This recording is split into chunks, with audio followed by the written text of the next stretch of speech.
Break पे जाने से पहले हम बात कर रहे थे बहन भाइयों के हवाले से। सबा जी, आपके कुछ लास्ट नोट्स? मेरा एक छोटा सा डायनामिक रह गया था, वो ये था कि ये बहुत पॉजिटिव भी होता है कि आपको बड़ा अच्छा लगता है कि बहन भाई आपका ख्याल रख रहे हैं, there is somebody talk to.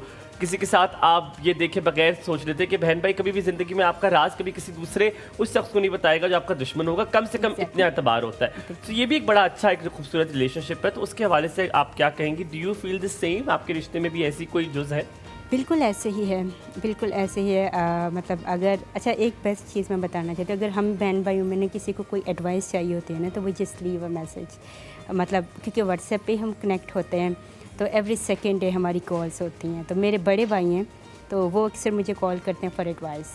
और जो दूसरा आपका पॉइंट था कि सीक्रेट रखना एंड ऑल, तो यस दैट मेरे ख्याल में ये सबसे बेस्ट चीज़ सिस्टर्स और ब्रदर के रिलेशन में और किसी में नहीं है। सिस्टर्स में तो मुझे नहीं लगता, no one can keep your secret. जो लड़कियों का पेट होता है बहुत हल्का होता है, लेकिन वो बहनों में ही बता देती है, बहनों में ही बता देती है। ब्रदर्स मुझे लगता है सीक्रेसी ज्यादा होती है। कहते हैं कि तूने बताया, हाँ। झूठ मत बोल, मैंने सिर्फ तुझे बताई थी ये बात। नहीं यार, वो बात ऐसे हुई थी तो मैंने उसको बस ऐसे कह दी। मेरे मुंह से निकल गया ये वर्ड, मैंने बोल दिया। हाँ बिल्कुल एग्जैक्टली। अच्छा, अब आपसे सवाल मैंने करना है, सबसे पहले बुनियादी सवाल आपसे ही करना है। मुझे बताएं, आप एक बड़े महदूद वसाइल वाले गांव से निकल कर आई, जहाँ पर वसाइल बहुत कम होते हैं। ऐसे इलाके से निकल कर आना, अपनी हदूद को क्रॉस करना बड़ा मुश्किल होता है। इसमें आवाज़ें भी उठती हैं और दिल भी बड़ा धड़कता है कि यार ये हो पाएगा नहीं हो पाएगा, वापस अपना समूह लेकर वापस आ जाऊंगी।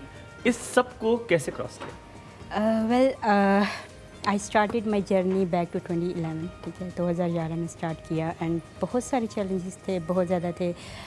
एक जो बेस्ट आप चीज़ जिक्र कर लीजिएगा आप किस इलाके से हैं, ताकि लोगों को पता ओके, सो बेसिकली मैं हूँ मीरपुर आज़ाद कश्मीर से।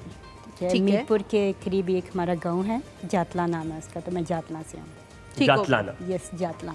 तो जातला बेसिकली एक बहुत लिमिटेड रिसोर्सेज वाला गाँव है, जहाँ पे शायद आपको अच्छे स्कूल्स भी नहीं मिलेंगे। ठीक है, कॉलेजेस वहाँ पे नहीं है। आपको कॉलेज के लिए सिटी में जाना पड़ता है, मेन सिटी में। You have to travel half an hour daily basis पे फॉर कॉलेज, और जिसे कहते हैं या अच्छे स्कूल के लिए। तो जातला मेरा गाँव है, जहाँ से मैंने एजुकेशन ली थी। और 2011 में मैं आई इस्लामाबाद ACCA के लिए। ठीक और है। चैलेंजेस बहुत थे, फैमिली का प्रेशर भी था, आपके रिलेटिव्स का प्रेशर, और मेन चीज़ होती है गांव वाली। क्योंकि 2011 में कॉन्सेप्ट नहीं था हॉस्टल्स का, कि एक लड़की को आप बाहर स्टडी के लिए भेज रहे हो और वो भी हॉस्टल। मतलब आपके गांव में ये कॉन्सेप्ट बिल्कुल भी नहीं था। इवन हमारे गांव में लड़कियों के लिए हायर एजुकेशन का कॉन्सेप्ट भी नहीं था। ठीक है, तो मतलब हमारे पास देखिए, मैं जिस स्कूल में पढ़ी हुई हूँ ना, मैंने अपनी प्राइमरी की एजुकेशन ली है, वो टाट वाला स्कूल था। It was like that. ठीक है, नो बिग। ACCA जब किया तो फर्क पड़ा उससे कि आपने टाट वाले से पढ़ा और उन्होंने कहा कि हम आपको डिग्री नहीं दे सकते हो कि आपने टाट वाले से पढ़ा?